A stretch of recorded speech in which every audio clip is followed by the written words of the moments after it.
Shout out to Naj. What about Shakur Stevenson? When will he actually be ordered to fight his mandatory at 147 pounds? He fought in January.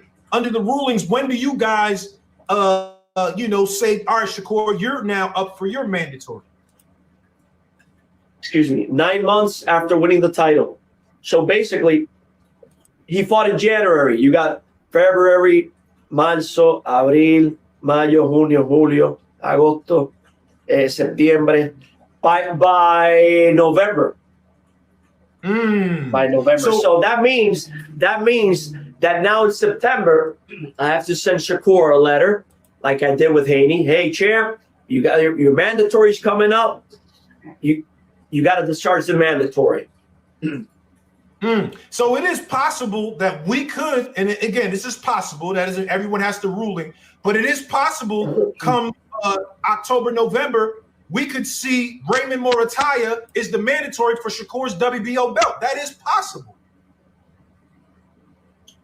Theoretically, we will have to see. I can't answer that question at this time. It will be irresponsible on my behalf. All right, so he said it'd be irresponsible on his behalf because that money bag ain't dropped in there for him. But my number one question is about them talking about Shakur's mandatory. Why is Shakur being stripped for signing with Zuffa? Why ain't Shakur being stripped for signing with Zuffa? Have y'all asked yourself that question? Why ain't Shakur Stevenson being told he got to give up his belt when he signed his Zuffa? Right? That's the $1 million question that I actually have. Why doesn't Shakur Stevenson, have to give up his belt now that he's signing his Zuffa? All of a sudden, we're gonna be patient about his mandatory. We're gonna be patient. All of a sudden, y'all express rushed or expedited Devin Haney's mandatory. Did y'all notice that? They expedited Devin Haney's mandatory very, very fast, very quickly. All of a sudden, Keyshawn, and I'm gonna get there. Keyshawn wanted to be the mandatory, and Keyshawn became the mandatory, even though Keyshawn lost his belt in a very, very, very, very, very, very distasteful way. He didn't defend their title. Then he gets to be the number one contender for Shakur Stevenson. Has a good win over Jermaine Ortiz. Has a so-so performance over Nair Albright. But then you turn around and tell me, he deserves a title. Shot versus Devin Haney that he did not deserve. Everybody in the world to say he didn't deserve that title. Everybody in the world to say, well, he really didn't deserve that title. But when is Shakur? John Topper went over to Zuffa, got stripped of his IBF belt. When is Shakur gonna get stripped of his belt? All of a sudden, he gets a mandatory defense over Zuffa. I told y'all it's a silly game, bro. It's a silly foo ass game. They making up rules as they go. It's cash for exchange. How can Jay Prince have so much pull? Top Rank has so much pull, and give that man a title shot? How?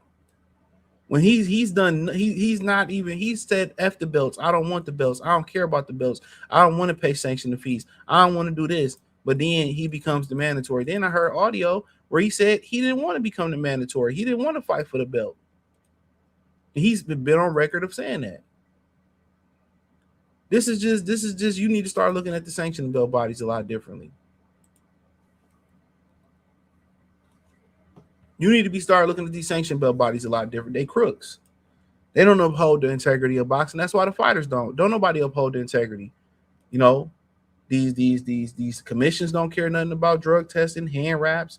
The promoters don't care nothing about the fighters' health or safety or the integrity of boxing.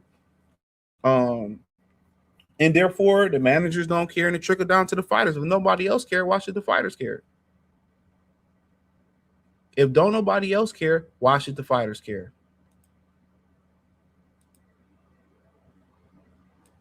This dude is crooked, bro. Oh, we get to wait to know. No. Shakur Stevenson should have a mandatory now. Shakur Stevenson should lose his belt now because he signed the Zuffa. Hold on. My bad. 1 second. 1 1 second. Believe. But I'm telling the fans right now, don't believe them niggas, because them niggas start false narratives. That's all I'm saying. They start false narratives. They try to make shit. See, I know what's going to happen tomorrow on this purse bid. I know. I already had conversations with his bosses and shit. I already fucking know. I know the numbers. Nigga, I know. I'm part. Yeah, my bad. But yeah, he should be stripped of his title. He went over there. Now, let me say this. Had Devin Haney signed over to Zuffa,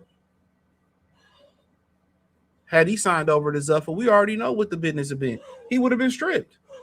So Devin Haney, in order to fight Shakur Stevenson, had to give up his title. He had to give up his title, or he would have been stripped of it. But Shakur don't. And then you hear Shakur saying that he trying to go down and wait to fight Raimondo Moratella at 35. That he want to fight Moratella at 35 because he wants to fight Moratella, and get the ring 135-pound title. But Moratella said he having trouble making 135, so he wants another competitive advantage over Raimondo, over another fighter. And then he calling the nigga shows and changing in his voice. Bro's a real bitch, dog. I keep telling y'all. And this guy, or Oliver Mustafa, he's a joke. He's a joke. He's a real joke. He's a real fucking joke. Because if the plan is, hey, we against Zuffa, strip this motherfucker that WBO title then. He just y'all gave him an opportunity to fight T.O. He should have an instant mandatory, right? Devin Haney just fought Norman and had an instant mandatory out of nowhere. Out of all the fighters that have been sitting in that ranking system at 47, you didn't feel the need to order a title fight until Jay Prince asked for it or cash apped you allegedly for the title fight. Make it make sense, bro. And Devin Haney is representing your titles with integrity. He didn't lose his belt on the scale like Keyshawn, like Shakur Stevenson.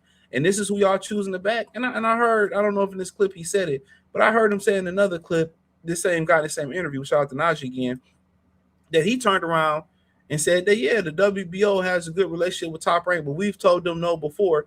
Just probably wasn't enough money being exchanged, in my opinion.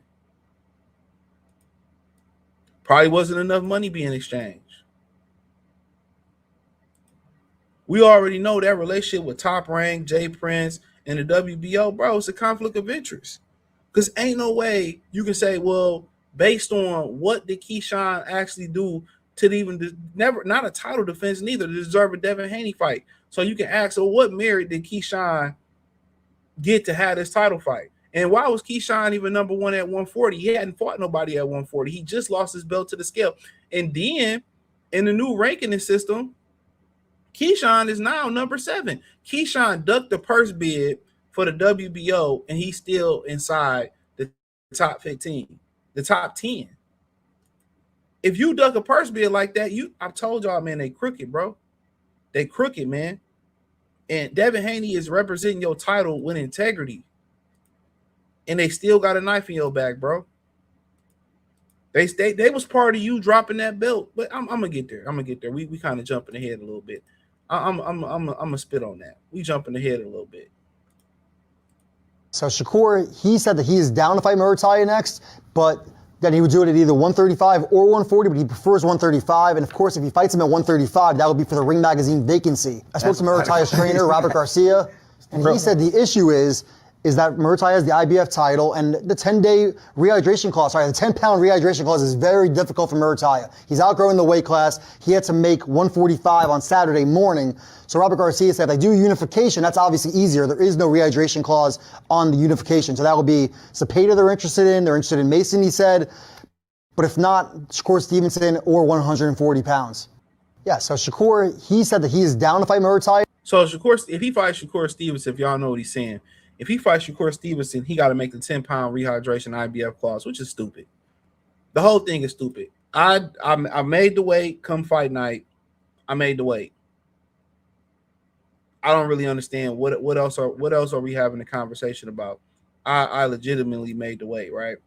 But he said he don't need to do a unification by which the rehydration clause is waived. But Shakur is saying, no, I want to fight him at 135, which Shakur doesn't have a belt at 135. Therefore, he would have to do the 10-pound rehydration clause. So he wants a competitive advantage versus Raimondo Mortella. And Mortella is saying, I'm down to fight the other champions, Abdullah Mason, William Zepeda, because then it wouldn't be no 10-pound rehydration clause. So Shakur is saying that he, only would he only would be willing to fight him if it was at 35. And Martayev is saying, I'm willing to go up to 140 pounds to fight you. And Shakur like, no, I want to go to 35 because if I go to 35, then you got a rehydration clause, and then I get another opportunity to fight a ring belt. And I've talked about it. If y'all seen that video I did at Shakur Stevenson, all the guys saying Shakur Stevenson ducked him or they sent the offer, or they tried to fight him and he didn't respond back. I did that video about 2 weeks ago. And Raimondo Mortella, coach, was saying we were talking to Shakur Stevenson, and to make a long story short, he said Shakur Stevenson was on bull jive. He said Shakur Stevenson wasn't serious about fighting him. I didn't say it. He said it. He said it was a waste of time. He said that, not I. So Shakur has just been known as a bullshitter, from Gary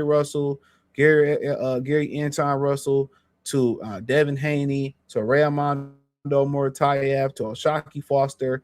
I mean, we can go on and on and on again, dude. This dude ain't serious about fighting nobody. And the WBO obviously has a close relationship with Jay Prince. They also have a close relationship with Top Rank. And that's why they get the benefit of a doubt. And that's why you get to hold that title as being over there with Zuffa. And all of a sudden, we're threatening a mandatory. We're going to wait till November. No, with Devin Haney, a guy that wasn't even worthy of a mandatory title fight, a mandatory fight, he got the fight right away. He got the mandatory order within like a couple weeks or a few weeks of that. So Shakur get to wait all of August, all of September, all of October. He get about 3 or 4 months based on what? It was the same situation. Okay, T.O. had the Ring Magazine 147-pound, 140-pound title, right? That's cool. Brian Norman was a guy that defended his title too. And Devin beat him. And he, like I said before, man, if you don't see the play here, dog, if you don't really see the play here, man, it is ridiculous. It is ridiculous. It really is. He get 90 days. He get about 3 months and some change, or around 3 months, to be able to have a mandatory. But Keyshawn get to jump the line. And what has Keyshawn done to jump? Even Keyshawn don't believe Keyshawn is ready for this fight. Think about that for a minute. And now Shakur Stevenson, everybody he fight is some stipulation. What Oshaki fought? Oh, he need to go prove himself. He need to do this, and he need to prove himself. He need to do that. And it's like, what? I don't want him. I want to get credit when I beat him. If he come up to 40 or 35, he really ain't done nothing yet. And it's just like, bro, what are we talking about?